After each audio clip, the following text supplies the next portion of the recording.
साथियों नमस्कार। कैसे हैं आप सब? उम्मीद करता हूँ आप सब अच्छे होंगे, स्वस्थ होंगे और अपने अपने जीवन के उद्देश्य को पूरा करने में व्यस्त होंगे। साथियों, आज के इस वीडियो में मैं स्टार्ट करने वाला हूँ एसएससी जीडी का सिलेबस में जितने भी मैथ्स के चैप्टर हैं, वो मैथ्स के जितने भी चैप्टर हैं उन सबका सॉल्यूशन और सबका कॉन्सेप्ट डिटेल वाइज आपको मैं करवाने वाला हूँ आज से, जो कि स्टार्ट हो चुका है। जैसा कि आप देख पा रहे हैं, अगर आप इस वीडियो में रुके हुए हैं, टिके हुए हैं, इसका मतलब आपके अंदर वो जुनून है, वो क्षमता है, जो एसएससी जीडी में जो फौज की वर्दी पाने का जो सपना होता है वो आपके अंदर है। तो साथ ही 2024 का जो वैकेंसी का जो एग्जाम है जीडी का, वो अभी चल ही रहा है, जो 12 मार्च तक चलेगा। ऑलमोस्ट 12 मार्च को खत्म हो जाएगा। तो मैंने देखा कि काफी बच्चे एग्जामिनेशन सेंटर पे निराश हो गए, उनको एग्जाम देने से वंचित कर दिया गया क्योंकि उनका जो फोटो मैच नहीं हुआ और किन्हीं किन्हीं का डेट ऑफ बर्थ मैच नहीं हुआ एडमिट कार्ड से, जिस कारण उन्हें एग्जामिनेशन सेंटर से वापस लौटना पड़ा बिना एग्जाम दिए हुए। ये बहुत ही दुख की बात है, लेकिन मैं उन सभी साथियों से ये कहना चाहूंगा कि आप निराश ना हो। आप इस घटना से सीख लें और आपके अंदर जितने भी कमियां हैं, चाहे वो डेट ऑफ बर्थ में गलती हो या फिर फोटो में कोई त्रुटि हो, उनको अगली बार आप ना करें। आपके पास अपॉर्चुनिटी बहुत है। आपके पास 2025 की वैकेंसी का जो नोटिफिकेशन है वो 2024 में ही रिलीज कर दिया गया है, यानी कि अपॉर्चुनिटीज आपके पास आएंगे, लेकिन जब आपको असफलता मिलता है तब आप उन असफलताओं से सीख लें और उन कमियों को दूर करें और आगे सफलता के पथ पे बढ़ते रहें, तभी आप सफल हो पाएंगे। अन्यथा आप निराश होकर अगर बैठ जाएंगे तो फिर सफलता आपके पास नहीं आ पाएगी। सफलता तक पहुंचने के लिए हमें काफी कुछ सीखना पड़ता है, चाहे वो टीचर्स से हो या फिर असफलताओं से हो। सभी से जीवन में हर छोटी छोटी घटनाओं से हमें कुछ न कुछ सीखना पड़ता है और हमें हमारे अंदर ये होना चाहिए कि हम हर चीज से कुछ न कुछ सीखें, तभी आप जीवन में सफल हो पाएंगे। दोस्तों, इसी के बीच मुझे ऐसा लगा कि यूट्यूब पे सीक्वेंस में कोई भी चीज नहीं मिलती है। किसी भी चीज को आप अगर ढूंढने जाएंगे, किसी भी चीज, किसी भी एग्जाम का सिलेबस, आपको तो सिलेबस का वीडियो मिल जाएगा, मगर सिलेबस के वीडियो का जो कंटेंट होता है, जो चैप्टर वाइज कॉन्सेप्ट्स होते हैं, वो यूट्यूब पे नहीं मिलते हैं। बाकी यूट्यूबर्स को अपने पेड कोर्स में अपने एप्लीकेशन के लिए बहुत सारी चीजें बचा के रखनी होती है, जिसके कारण से वे यूट्यूब पे रिवील नहीं करते हैं, क्योंकि बच्चों की उत्सुकता अगर खत्म हो जाएगी तो फिर उनके एप्लीकेशन में बच्चे जाएंगे ही नहीं, और एप्लीकेशन में बच्चे नहीं जाएंगे तो उनका पेड कोर्स बिकेगा ही नहीं। जिन कारण से यूट्यूब के जितने भी एजुकेशन चैनल हैं, वे लोग अपने पेड कोर्स में उत्सुकता बच्चों का बनाए रखने के लिए अपने कंटेंट में कुछ न कुछ कमियां छोड़ देते हैं, जिसके कारण मुझे ऐसा लगा कि क्यों ना सारे लेक्चर जो भी कॉन्सेप्ट्स हैं चैप्टर के, वो सारे एक जगह पे, एक ही चैनल पे उपलब्ध करा दिए जाएं, ताकि जो नए बच्चे हैं उनको काफी इधर उधर भटकना ना पड़े। देखिए, सोर्स तो यूट्यूब पे, इंटरनेट पे बहुत सारे अभी उपलब्ध हो गए हैं, क्योंकि और जितने ज्यादा सोर्स हो जाते हैं उतने ज्यादा नए बच्चों का जो कंफ्यूजन है वो बढ़ जाता है, काफी हद तक बढ़ जाता है, क्योंकि गाइडेंस एक एक आदर्श एक जगह से अगर गाइडेंस मिलता है तो फिर वो अच्छा रहता है। अगर यूट्यूब पे क्या होता है कि यूट्यूब पे बहुत सारे टीचर्स हैं और अलग-अलग तरीके से सब अपने-अपने आइडिया के अनुसार गाइड करते हैं। और कंटेंट उतना अच्छा मतलब कि उतना अच्छा तो सबका होता है, पर सीक्वेंस वाइज चीज़ें नहीं होती हैं। अगर सीक्वेंस वाइज चीज़ें मिलेंगी तो बच्चे आसानी से सीख पाएँगे। क्योंकि सीक्वेंस वाइज चीज़ों का मिलना बहुत ज़रूरी होता है। तह बाय तह बच्चों के दिमाग में अगर जाएँगे चीज़ें, तो फिर बच्चे पकड़ पाएँगे। कहीं से कुछ अगर देख लीजिएगा तो वो फिर नहीं हो पाएगा। वो फिर आपका दिमाग उलझा जाएगा, फिर उलझाया हुआ दिमाग फिर एग्ज़ाम में अच्छा मार्क्स परफ़ॉर्म्स करने के काबिल नहीं रहता है। तो इन्हीं बातों को देखते हुए मैंने सोचा कि क्यों ना चैप्टर वाइज सारी चीज़ें और सारे कॉन्सेप्ट्स बिल्कुल बेसिक से भी बेसिक स्तर से उठा करके, और वे स्टूडेंट्स जो अभी सोचे कि हमको बस जीडी का तैयारी करना है और तन मन धन से एकदम बिल्कुल तैयारी करना है, तो वे भी उनको भी एकदम साथ में लेकर के चलेंगे और पूरा बेसिक स्तर से उठा करके पूरा एकदम ऐसा लेवल तक का लेवल के क्वेश्चन भी बनवाएंगे। मेंसुरेशन जीडी, मेंसुरेशन 3D, उन उन सब चैप्टर्स का जो है वो क्वेश्चंस और कॉन्सेप्ट्स बनवाएंगे। तो मैं आशा करता हूँ आप सब इस सेशन के साथ, इस वीडियो के साथ जुड़े रहेंगे अंत तक, और जितने भी हमारे वीडियोस आएंगे वो इसी पे आधारित अब होंगे। तो मैं आशा करता हूँ आप सब लास्ट तक देखेंगे, तभी आपको सारी चीजें क्लियर समझ में आएंगी। देखिए, आज के इस चैप्टर का जो नाम है वो है यूनिट डिजिट। यूनिट डिजिट का मतलब जो होता है वो होता है इकाई का अंक। और मेरे जो भी जितने भी जीडी की तैयारी करने वाले स्टूडेंट्स हैं उनको पता होगा कि यूनिट डिजिट यानी कि इकाई का अंक क्या होता है, क्योंकि ये बेसिक चीज है और ये 5 क्लास का चीज है और ये सभी को पता ही होता है। यूनिट डिजिट नाम लिख लेते हैं पहले।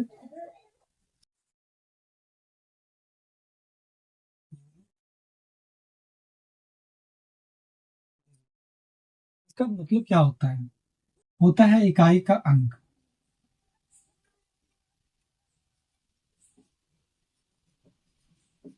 है ना। इकाई इकाई का अंक आपने बचपन में पढ़ा होगा, इकाई, दहाई, सैकड़ा, हजार, 10,000, लाख, 10 लाख, करोड़, 10 करोड़, और उसके आगे एंड सो ऑन चलते रहते हैं। ये चीज आपने बचपन में बिल्कुल बेहतरीन तरीके से पढ़ा होगा। पर जब हम कंपटीशन की दुनिया में उतरते हैं ना, तो चीजें वहां पे बिल्कुल बदल जाती हैं। जो चीज हम पहले पढ़े हुए रहते हैं वो काम तो देते हैं, वो बेसिक चीज है हमारे, वो काम तो देते हैं, पर यहाँ जो सॉल्यूशन का जो तरीका होता है ना, और ये बहुत ही शॉर्ट होता है और शॉर्ट फॉर्म में करना ही एक कला है। और तभी हम सभी बाकी बच्चों के बीच हम आगे बढ़ पाएंगे, जब हम तय समय सीमा के अंदर उन तमाम सवालों को अटेम्प्ट कर पाएंगे, तभी हम आगे बढ़ पाएंगे। तो देखिए, इसका मतलब होता है इकाई एकांक, बिल्कुल बेसिक से लेके चलूंगा और पूरा ही अच्छे तरीके से तह बाय तह करके आपके दिमाग में चीजें डालने का प्रयास करूंगा। जरा आप देखें, अगर मैं पूछूंगा कि 785 इसमें इकाई अंक क्या है, तो आप कहेंगे कि इकाई अंक जो है ये 5 है। इसमें कौन सी बड़ी बात है, इकाई अंक जो है ये 5 है। अगर मैं पूछूंगा कि आप इसमें बताइए 856, तो राइट हैंड साइड से जो पहला अंक होता है वही इकाई का अंक होता है। तो राइट हैंड साइड से पहला अंक हमारे पास है 6, तो ये हमारा हो जाएगा इकाई का अंक। ये तो पता है सभी लोगों को। तो आपके मन में ये सवाल उठेगा कि ऐसा प्रश्न आता है क्या कि शायद सीधा बस देखो और बता दो कि इकाई का अंक क्या है। तो जरा ठहरिए, अभी कैसे प्रश्न आते हैं वो भी बताऊंगा। ये बिल्कुल नीचे लेवल का बेसिक जो है, जो कॉन्सेप्ट है, जो वार्म अप होता है वो बस हो रहा है, ठीक है। तो घबराने की बात नहीं है, सारी चीजें क्लियर होंगी।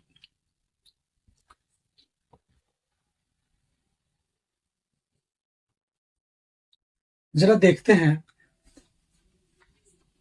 देखिए, अगर मैं बोलूं 592, ये 5 इंटू 9 इंटू 2, है ना। ये जो है इनको गुना करने पे इकाई का अंक कितना आएगा, तो आप ऐसे गुना करेंगे, आप ऐसे गुना करेंगे, 5 का टेबल पढ़ेंगे 9 बार आएगा 45, 45, और 45 को 2 से गुना करेंगे तो ये आप लाएंगे इस प्रकार से गुना करके, 45 गुना आप लाएंगे 90, और आप कहेंगे कि सर ये जो है 0, ये है इकाई का अंक, है ना। पर ऐसे नहीं करना है, क्योंकि ये तो बहुत ही छोटा सा सवाल था, इसीलिए आपने इस तरह से मल्टीप्लाई करके बता दिया। पर जब आपके पास पावर वाले इकाई अंक आएंगे तो आप घबरा जाएंगे, और पावर वाले इकाई अंक को भी करने के लिए मैं बताऊंगा इसमें। तो इसमें आपको क्या करना है, देखिए जैसे आपने देखा 5 इंटू 9, तो 5 9 जा होता है 45, तो 45, अब यहाँ पे 45 जो है 45 का भी इकाई अंक आप लीजिए और 2 से मल्टीप्लाई कर दीजिए, तो आपका आ जाएगा 10, और ये 10 का जो 0 है ये है इकाई अंक, तो ये आपका हो जाएगा आंसर, है ना। ये हमारा प्यारा सा आंसर हो जाएगा। ये हो गई बात इसकी। अब देखते हैं, थोड़ा आगे बढ़ते हैं, आगे क्या होता है। आगे मैं एक सवाल लेता हूं, 7 5 8 इंटू 9 2 9 2 2 इंटू 4 8 5। आप कहेंगे सर इतने बड़े बड़े नंबर को हम कैसे मल्टीप्लाई करेंगे, तो जरा ठहरिए, वही सिखाने के लिए तो मैं यहाँ पे हूँ। देखिए क्या करना है, जब भी आपको इतना बड़ा बड़ा कैलकुलेशन मल्टीप्लीकेशन दिया हुआ रहेगा और आपसे पूछा जाएगा इकाई का अंक, तो आप इकाई के अंक बताने के लिए सबसे पहले आप इकाई का अंक ही देखेंगे। इकाई का अंक यहाँ पे 8 है, बाकी इधर कोई भी नंबर हो इससे हमको कोई मतलब नहीं है, हमको बस इकाई के अंक से मतलब है। यानी इसका हो इकाई अंक 8, इसका इकाई अंक 2, इसका इकाई अंक 5। अब इसको मल्टीप्लाई कीजिए, 8 दूना 16। अब 16 का मल्टीप्लाई 5 में नहीं करना है, क्योंकि हमें चाहिए इकाई का अंक, तो 16 का मल्टीप्लाई हम 5 में नहीं करेंगे, हम 6 का मल्टीप्लाई 5 में करेंगे, और 6 पचे होगा 30, और 30 का भी इकाई अंक हो जाएगा 0, यानी ये हमारे पास आंसर आ चुका है। ठीक है, तो इस प्रकार से हम प्रश्नों को सॉल्व करेंगे जब डायरेक्ट मल्टीप्लीकेशन हमारे पास आएगा तब। ठीक है, देखिए ये इकाई का अंक है, चैप्टर का नाम है इकाई का अंक यानी कि यूनिट डिजिट। इसमें हम जो नेचुरल नंबर, प्राइम नंबर, को प्राइम नंबर है ना, कंपोजिट नंबर, ये सब होते हैं, इंटीजर जो होते हैं उनको हम इसमें नहीं पढ़ेंगे। हम लोग केवल और केवल बात कर रहे हैं इसमें इकाई के अंक के बारे में, कि इकाई का अंक किसी भी क्वेश्चन का में अगर पूछा जाएगा तो हम उसको किस प्रकार से निकालेंगे और निकालने का तरीका क्या रहने वाला है। तो ये तो हो गई बात इसकी। अब जरा इसको हम मिटा लेते हैं।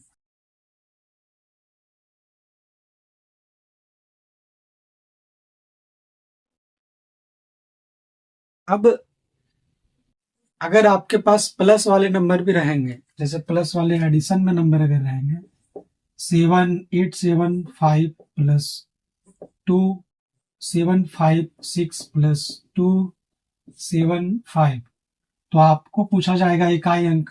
तो मैंने पहले ही बता दिया कि इकाई अंक अगर पूछा जा रहा है तो बाकी चीजों से हमें कोई मतलब नहीं रहेगा, हमें केवल और केवल इकाई अंक से मतलब रहेगा। ठीक है, तो इकाई अंक है 5, 5 प्लस 6 प्लस 5, 5 और 5 10, 10 और 6 16, यानी कि ये आ गया 16, और 16 का भी यूनिट डिजिट है 6, यानी कि 6 हमारा हो गया आंसर। तो इस प्रकार से हम आंसर को डिफाइन करेंगे, आंसर को लाएंगे। प्लस में भी माइनस में भी सेम चीज यही होगा। ठीक है, अब आगे बढ़ते हैं और हम लोग सीखते हैं कि यूनिट डिजिट ऑफ पावर क्या होता है, यानी कि पावर वाले नंबर्स का हम यूनिट डिजिट कैसे फाइंड करेंगे।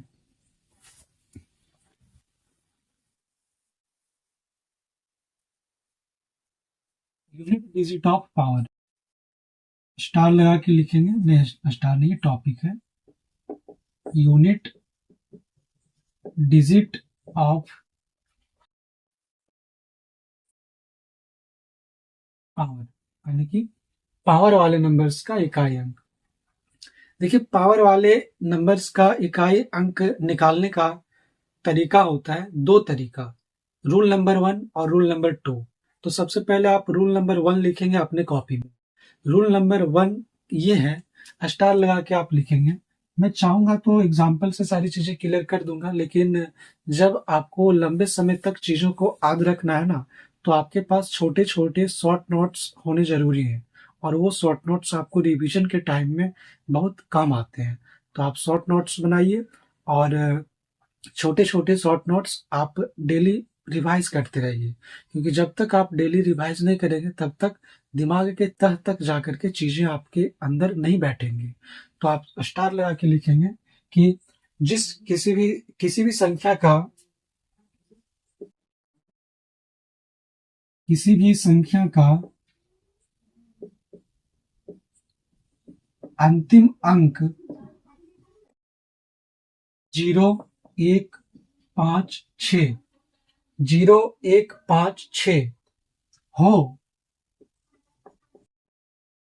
0156 हो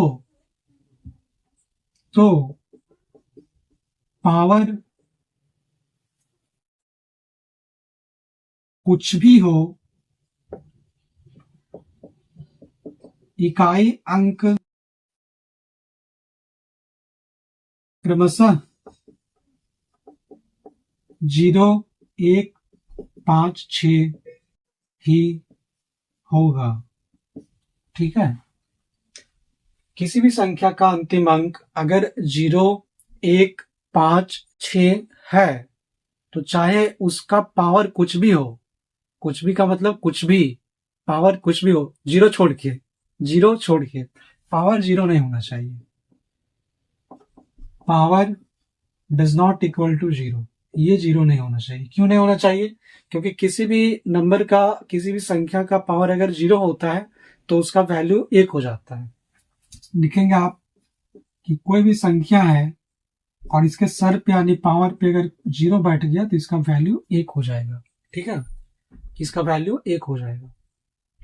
तो जीरो को छोड़ करके, एक्सेप्ट जीरो, तो किसी भी संख्या का जो अंतिम अंक है, ये 0156 अगर है और पावर कुछ भी है, पावर को छोड़ करके, पावर जीरो को छोड़ करके कुछ भी है, तो उनका इकाई अंक क्रमशः 0156 ही होगा। ठीक है, अब इस पे आधारित एग्जाम्पल करेंगे तो सारी चीजें हमारी क्लियर हो जाएंगे। चलिए इसको मिटाते हैं, आप इसको अपने कॉपी में आराम से लिखेंगे। अगर लिखने में कोई दिक्कत हो रहा है तो फिर हम नरेट भी किए हुए हैं, चीजों को बोल के भी बता रहे हैं, तो आप उनको सुन करके लिखेंगे। चलिए इसको आप हम इरेज करते हैं, तब आपको हम एग्जाम्पल करवाएंगे इस पे आधारित, और तब सारी चीजें अच्छे से क्लियर होंगी।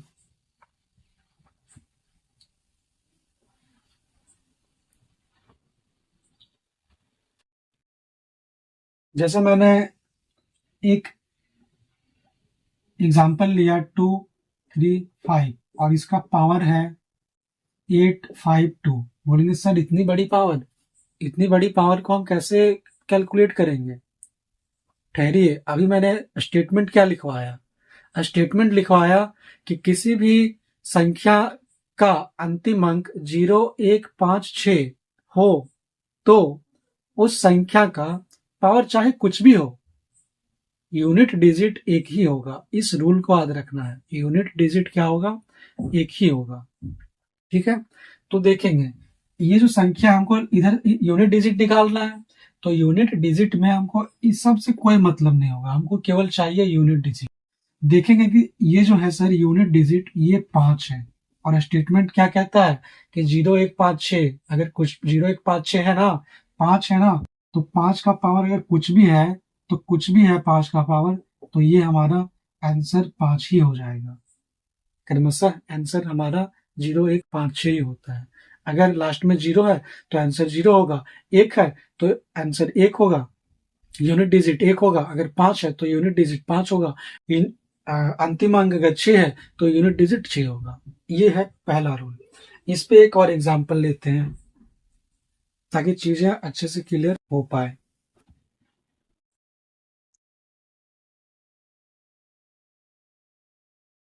एक एग्जांपल ले रहे हैं 750 और इसका पावर है 857। बोलेंगे सर इतना बड़ा पावर, तो स्टेटमेंट याद करवाए हैं ना, स्टेटमेंट को याद कीजिए। देखिए आपको इधर से कोई मतलब नहीं होना चाहिए, आप यूनिट डिजिट निकाल रहे हैं तो केवल और केवल यूनिट डिजिट से मतलब होना चाहिए। तो यूनिट डिजिट को आप देखिए, यूनिट डिजिट क्या जीरो है? जीरो है, तो आप सीधा सीधी कह दीजिए कि इसका यूनिट डिजिट अगर जीरो है तो इसके पावर में जो है, इसको कैलकुलेट करने के बाद जो आंसर आएगा उसका भी यूनिट डिजिट जीरो होगा, और ये आपका हो जाएगा आंसर।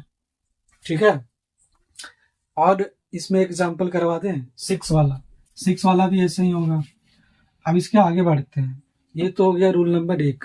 रूल नंबर 1 कहता है कि किसी भी संख्या का अंतिम अंक 0, 1, 5, 6 अगर हो, चाहे उसका पावर में कुछ भी बैठा हो जीरो छोड़ करके, तो उसका उसके यूनिट डिजिट में क्रमशः संख्याएं 0, 1, 6 ही होंगी। ठीक है, अब इसके आगे बढ़ते हैं। अगर आप बोलेंगे कि सर अगर यूनिट डिजिट में 0, 1, 6, 5 ना हो करके 2, 3, 4, 7, 8, 9 अगर ये सब रहेगा तब क्या करेंगे? तब क्या करेंगे वो भी हम बता रहे हैं रूल नंबर 2 में। अगर आपके पास क्वेश्चन है और उस क्वेश्चन का अंतिम अंक 0, 1, 5, 6 नहीं है और इन सब में से कोई अंक है, तब वहां पे रूल नंबर 2 को हम अप्लाई करेंगे। रूल नंबर 2 को आप नोट करके लिखेंगे अच्छे से। रूल नंबर 2 बेसिकली साइक्लिसिटी पे काम करता है। ठीक है, साइक्लिसिटी जो पढ़े होंगे उनको साइक्लिसिटी पता होगा। साइक्लिसिटी 4 का होता है। ये 4 का साइक्लिसिटी क्या होता है जरा देखेंगे। 2 का पावर 1 यानी 2 की पावर 1 को हम 2 कहते हैं, 2 की पावर 2 को हम 4 कहते हैं, और 2 की पावर 3 को हम 2 की पावर 3 इसका मतलब है 8, और 2 की पावर 4 इसका मतलब है 16, 2 की पावर 5 इसका मतलब है 32, है ना। 2 की पावर 6 आगे बढ़ रहे हैं हम, 2 की पावर 6 इसका मतलब है 64। जरा आप ध्यान से देखें तो आपको समझ में आएगा कि 4 के बाद 2 की पावर 4 के बाद 4 तक तो सेम था, 4 तक तो अलग अलग था यूनिट डिजिट।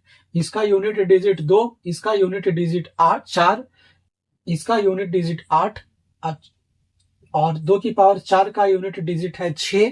अब जैसे ही हम 4 के बाद आगे बढ़े 5वां में, 2 की पावर 5, फिर से यूनिट डिजिट अपने आप को रिपीट करने लगा, है ना। अपने आप को यूनिट डिजिट रिपीट करने लगा। देखिए इसका 32 है और 32 का यूनिट डिजिट 2 है, तो रिपीट कर दिया यूनिट डिजिट। तो इसीलिए साइक्लिसिटी 4 का चलता है, 4 का साइक्लिसिटी इसमें फॉलो होता है। तो साइक्लिसिटी आपको क्लियर समझ में आ गई होगी कि साइक्लिसिटी क्या होता है। अब साइक्लिसिटी से हम क्वेश्चन को कैसे सॉल्व करेंगे उस पर भी हम अभी बात करने वाले हैं, तो जरा ठहरिए और अंत तक देखिए, तभी आपको सारी चीजें क्लियर समझ में आएंगी। जरा इसको हम इरेज करते हैं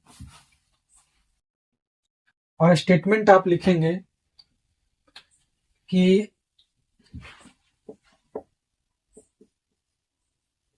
पावर को 4 से डिवाइड करना है। पावर जो है, जो आपका पावर, जो भी नंबर में पावर लगा होगा उसको आप 4 से डिवाइड करेंगे। ठीक है, फिर जो शेषफल बचता है उसे इकाई अंक की पावर लगा देंगे,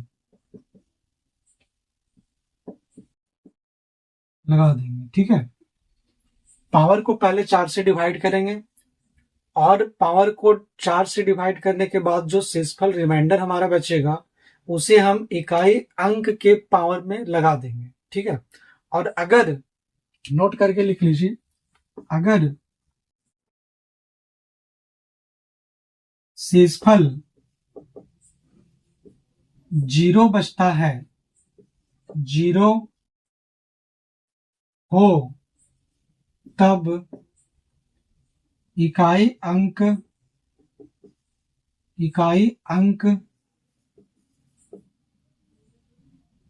के पावर में 4 लगा देंगे। ये है स्टेटमेंट, ठीक है। ये रूल नंबर 2 है, ठीक है। रूल नंबर 2 बहुत काम आता है, बहुत बहुत बहुत बहुत एग्जाम में मैं कहता हूं कि रूल नंबर 2 अगर आपने अच्छे से रिवीजन कर लिया ना, तो ये बड़े से बड़े सवालों को चुटकियों में हल कर देता है। तो रूल नंबर 2 को आप बिल्कुल बेहतरीन तरीके से आप रिवाइज कर जाइए। और ये जो रूल नंबर 2 है ना, ये 0 1 5 6 रूल नंबर 1 में भी लगता है, उसमें भी ये लगता है, बस लगाने का दिमाग चाहिए। तो ये स्टेटमेंट मैंने लिखवाया कि पावर वाले जब नंबर्स आएंगे और उनका हमें इकाई अंक बताना रहेगा, तो सबसे पहले हम पावर को 4 से डिवाइड करेंगे, और 4 से पावर को डिवाइड करने के बाद जो हमारा शेषफल बचेगा, उस शेषफल को इकाई अंक का पावर में हम लगा देंगे, ठीक है। और अगर पावर 4 से डिवाइड करने के बाद पावर 4 से पूरी तरह कट जाती है, तो अगर 0 हो जाता है शेषफल, तब हम इकाई अंक के पावर में 4 लगाएंगे, ठीक है। इतनी बात याद रखें। अब हम आगे बढ़ते हैं और सॉल्यूशन इस स्टेटमेंट को एग्जाम्पल के द्वारा समझने का प्रयास करते हैं।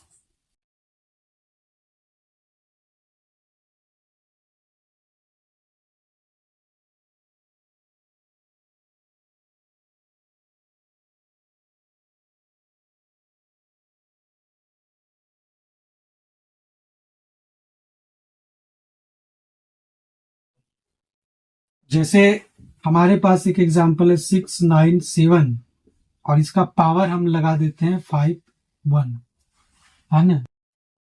697 का पावर 51, ठीक है। ये क्वेश्चन है और पूछा गया है, मान लीजिए कि आप एग्जाम में हैं और आपको एग्जाम में पूछा गया है कि इसका इकाई अंक क्या होगा, कैलकुलेट करने के बाद जो संख्या आएंगी उसका इकाई अंक क्या होगा। तो आपको बिल्कुल घबराना नहीं है। एग्जाम में आपको पहले भी मैं बता चुका हूं कि इधर से हमको कोई मतलब नहीं है। जब भी यूनिट डिजिट पूछा जाएगा ना, तो केवल हमें इस 7 से मतलब होगा, केवल 7 से मतलब होगा।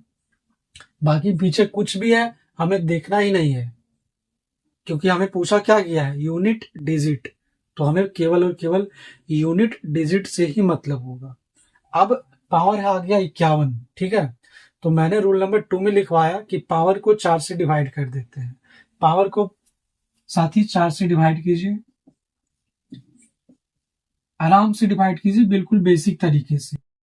जो पढ़े हुए हैं उनको भी ये चीज अच्छे से समझ में आएगी।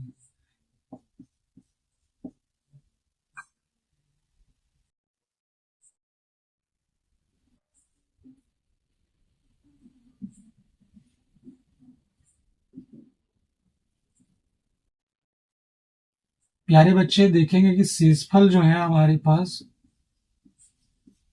शेषफल ये कितना आ गया है, शेषफल 3 आ गया है, ठीक है।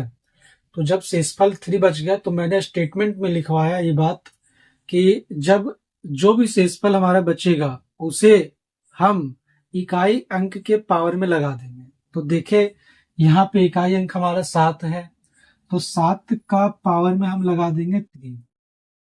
और 7 की पावर 3 का मतलब क्या है, 7 को 3 टाइम्स मल्टीप्लाई किया गया है, ठीक है। और 7 7 जा 49, 49 आ गया। अब इसका भी यूनिट डिजिट ले लीजिए और इसमें मल्टीप्लाई कर दीजिए, 9 सत्ती 63 और 63 का 3, ये हो जाएगा यूनिट डिजिट। और यही आपका क्या हो जाएगा, प्यारा सा आंसर, ठीक है। ये चीज क्लियर समझ में आ गई होगी। आपको नहीं पता है ना 7 का क्यूब कितना होता है, तो मत टेंशन लीजिए कि 7 का क्यूब कितना होता है। 4 का क्यूब 4 पावर में आ जाएगा तो क्या करेंगे, डायरेक्ट आप ऐसे मल्टीप्लाई कीजिए। आपने देखा 7 का पावर 3 है, तो आपने क्या किया, 7 इंटू 7 इंटू 7 3 टाइम्स मल्टीप्लाई कर दिया। अब 7 7 जा 49, 49 का भी यूनिट डिजिट लेंगे 9, 9 को 7 के साथ मल्टीप्लाई करेंगे, 9 7 जा 63, है ना। तो 63 आ गया तो क्या 63 हमारा आंसर होगा? जी नहीं, बिल्कुल नहीं। 63 जो भी आंसर करेंगे वो बिल्कुल गलत करेंगे, क्योंकि ऑप्शन में 63 भी रहेगा।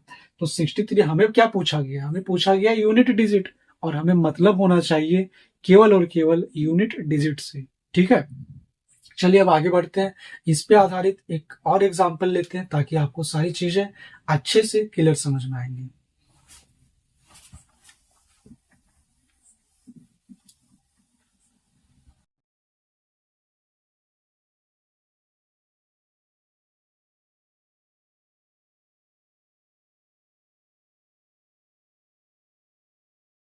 मैंने एग्जाम्पल दिया 42 का पावर 24 इंटू 48 का पावर 48। आप कहेंगे सर इतना बड़ा क्वेश्चन, वही तो कर रहा हूं, बिल्कुल बेसिक लेवल से तह बाय तह करके चीजें आपके दिमाग में डालने का प्रयास कर रहा हूं। अगर पहले शुरू में ही इस ये क्वेश्चन से आपको भिड़ा देता तो आप घबरा जाते हैं, कहते कि ये कैसा क्वेश्चन है, कैसे सॉल्व करेंगे इसको। पावर में 2 रहता तो हम 2 बार मल्टीप्लाई करके निकाल लेते हैं। पावर में 4 रहता तो हम 4 बार मल्टीप्लाई करके निकाल लेते हैं। 5 रहता तो 5 बार मल्टीप्लाई करके हम निकाल लेते हैं। लेकिन सर यहाँ पावर में 24, यहाँ पावर में 48 बार मल्टीप्लाई करेंगे क्या? नहीं, इसीलिए तो रूल नंबर 2 है। जब भी आपको यूनिट डिजिट पूछा जाएगा बड़े बड़े नंबरों का, तो आप यूनिट डिजिट का रूल नंबर 2 को अप्लाई करेंगे। ठीक है, चलिए अब यूनिट डिजिट का रूल नंबर 2 कहता है कि पावर को आप 4 से डिवाइड कीजिए। ठीक है, यहां मैंने 4 से डिवाइड कर दिया और ये आ गया रिमाइंडर हमारा 0। ठीक है, यहां भी मैंने 4 से डिवाइड किया और ये भी रिमाइंडर आ गया 0। अब नोट में एक चीज लिखवाए थे कि जब भी रिमाइंडर 0 आ जाएगा तो हम इकाई अंक का पावर 4 लगा देंगे। ठीक है, तो इकाई अंक यहाँ पे कितना है? 2, तो 2 की पावर हम लगा देंगे 4 इंटू यहाँ इकाई अंक 8 और 8 की पावर हम लगा देंगे 4। ठीक है, क्लियर? अब 8 की पावर 4 का मतलब है कि 8 को 4 टाइम्स हम 4 बार 4 टाइम्स मल्टीप्लाई करेंगे, यानी कि 8 इंटू 8 इंटू 8 इंटू 8। ध्यान से देखिए, हो सकता है ये सवाल आपके एग्जाम में आ जाए, और अगर आप ध्यान से नहीं देखें और आप नहीं कर पाए तो आप बहुत पछताएंगे। 8 8 64। अब 64 को 8 से मल्टीप्लाई करेंगे क्या एग्जाम में? नहीं, ऐसा बिल्कुल नहीं करना है। 64 को 8 से मल्टीप्लाई नहीं करना है, क्योंकि हमें पूछा गया है यूनिट डिजिट, और 64 के भी यूनिट डिजिट से ही मतलब होना चाहिए हमें। तो 64 का यूनिट डिजिट है 4, तो 4 को उठा के मल्टीप्लाई कीजिए 8 में, यानी 8 चौक हो जाएगा 32, और 32 का भी यूनिट डिजिट को 8 में मल्टीप्लाई कीजिए, आ जाएगा 16, और 16 का यूनिट डिजिट क्या है? 6 है। तो हम यहाँ पे सीधा लिखेंगे 2 की पावर 4 इंटू 6। अब 2 की पावर 16 का जो वैल्यू होता है, ये 16, 2 की पावर 4 का वैल्यू 16 होता है, और ये 6। अब आ गया, अब 6 का मल्टीप्लाई 6 के साथ यूनिट डिजिट ही निकालना है ना, तो 6 6 36, और 36 का 6, ये हमारा हो जाएगा आंसर। क्लियर? हमारा ये 6 यूनिट डिजिट है, और ये हमारा बिल्कुल प्यारा सा आंसर है। चलिए, ये चीजें आपके दिमाग में बिल्कुल, मैं उम्मीद करता हूं कि बिल्कुल बेहतरीन तरीके से धंस गई होंगी, और अगर धंस गई हैं तो आप यकीन मानिए आप इसको रिवाइज कर करके आप इतना दिमाग के अंदर तह तक इनको पहुंचा दीजिए ताकि आप जीवन में इसको कभी नहीं भूल पाए। ठीक है, इतना ही उम्मीद है आपसे। अब आगे बढ़ते हैं थोड़ा सा। अभी आप इस वीडियो पे बने रहिए, क्योंकि इसमें बहुत ही बेहतरीन कॉन्सेप्ट अभी मैं सिखाने वाला हूँ। ये तो है ही, अभी आप यकीन नहीं करेंगे, आप बुक खोल करके देखिए, जो भी आप बुक बनाते हैं कंपटीशन का, उस बुक में आपका लगभग सवाल नंबर सिस्टम का यूनिट डिजिट से सॉल्व होने लगेगा, और आप सोचेंगे कि ये भी हमारे सवाल सॉल्व हो गया, ये भी हो गया, वो भी हो गया, इतना आप सीख चुके हैं। ठीक है, इसके आगे और भी कॉन्सेप्ट्स हैं। अभी फैक्टोरियल का भी यूनिट डिजिट में अभी निकालने सिखा रहा हूं, आप वीडियो पे बने रहिए।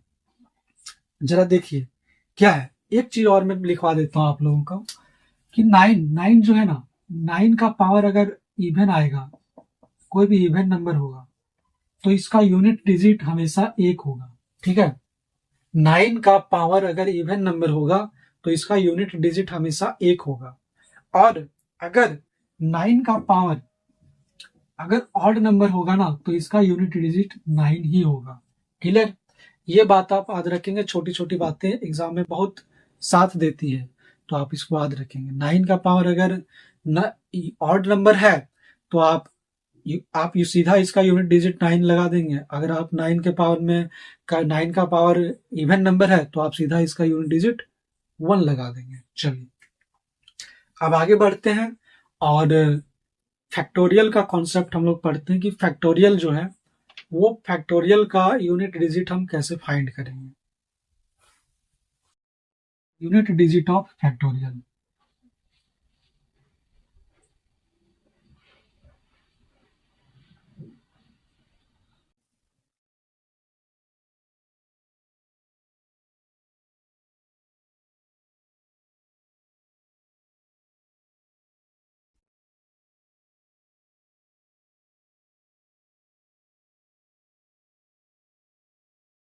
ठीक है। फैक्टोरियल क्या होता है? जैसे 3 का फैक्टोरियल, फैक्टोरियल का साइन ये होता है। ठीक है, 3 का फैक्टोरियल, इसका मतलब ये है कि 3 को ऐसे करना है, 3 से स्टार्ट करना है और 1 तक मल्टीप्लाई करना है, यही होता है फैक्टोरियल का मतलब। 4 फैक्टोरियल का मतलब क्या है सर? 4 फैक्टोरियल का मतलब है 4 इंटू 3 इंटू 2 इंटू 1। 5 फैक्टोरियल का मतलब क्या है? 5 इंटू 4 इंटू 3 इंटू 2 इंटू 1। ठीक है, ये है फैक्टोरियल का मीनिंग। फैक्टोरियल ऐसे होता है। अब फैक्टोरियल में बेसिकली मैं 2 रूल लिखवाऊंगा और 2 रूल को आप पहले लिखेंगे, फिर मैं उस पे आधारित एग्जांपल्स करवाऊंगा ताकि आपका सारा कॉन्सेप्ट क्लियर हो जाए। चलिए रूल नंबर 1, पहले इसको मैं मिटाता हूँ। रूल नंबर 1 मिटाने की जरूरत नहीं, यही लिखते हैं। रूल नंबर 1 क्या कहता है? 5 फैक्टोरियल, या ध्यान से हम लिखेंगे, कोई नोटंकी नहीं, ध्यान से लिखेंगे। 5 या उससे बड़ी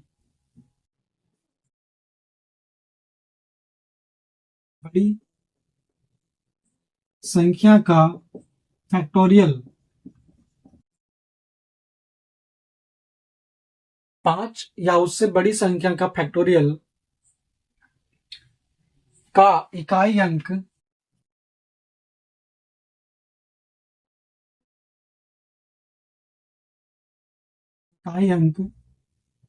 जीरो होता है। बोलेंगे सर ये क्या लिखवा रहे हैं, हमें कुछ समझ में नहीं आ रहा है। जरा रुकिए, अभी समझ में आएगा जब एग्जाम्पल दूंगा ना तब। पहले आप स्टेटमेंट लिखिए कि 5 फैक्टोरियल या उससे बड़ी संख्या, कोई भी 5 से बड़ा कुछ भी हो, उसका फैक्टोरियल अगर है तो उसका इकाई अंक 0 ही होगा। ठीक है, कैसे होगा उसको भी अभी बताने वाला हूं, जरा रुकिए अभी।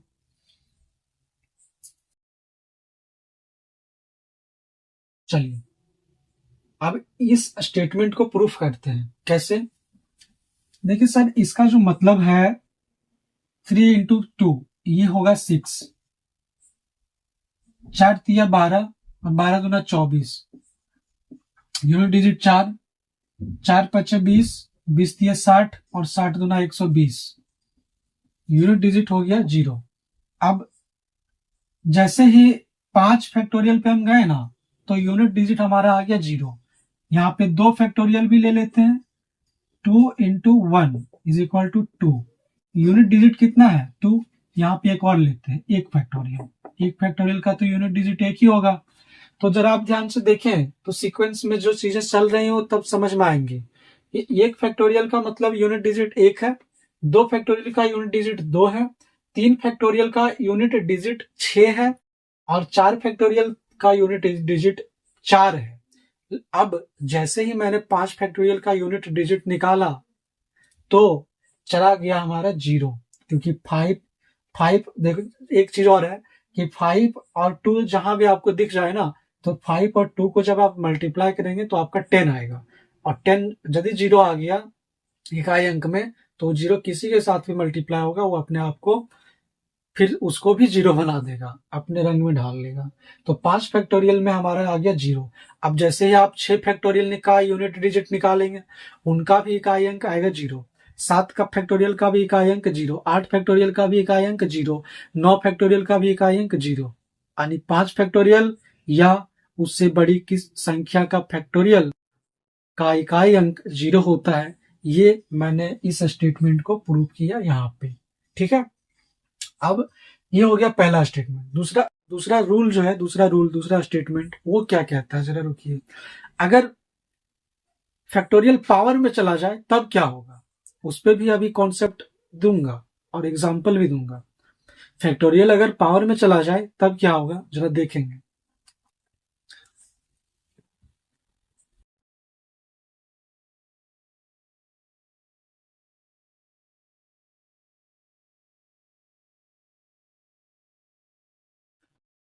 लिखेंगे 4 फैक्टोरियल या उससे बड़ी संख्या। अच्छा, इसको मैं छोड़ रहा हूं यहाँ पे, क्योंकि इसमें थोड़ा जो है 4 फैक्टोरियल, इस पे काफी एग्जांपल्स भी करवाने पड़ेंगे, तब जाके क्लियर होगा। तो ऑलमोस्ट 40 मिनट का ये वीडियो बन चुका है, तो मैं नहीं चाहता हूँ कि और वीडियो का लेंथ थोड़ा बड़ा हो जाए, क्योंकि बड़ा होने के बाद बच्चों को देखने में काफी परेशानी होती है। तो इसको मैं यहीं पे एंड करता हूँ। बाकी इसका कॉन्सेप्ट जो है वो कल मैं क्लियर करूंगा, और उम्मीद कर रहा हूँ आप सब लोगों को अच्छा लगा होगा। अगर इसमें कोई त्रुटियां हैं तो उनको हमें बताएंगे, ताकि मैं उन त्रुटियों को सुधारने का प्रयास करूंगा। धन्यवाद।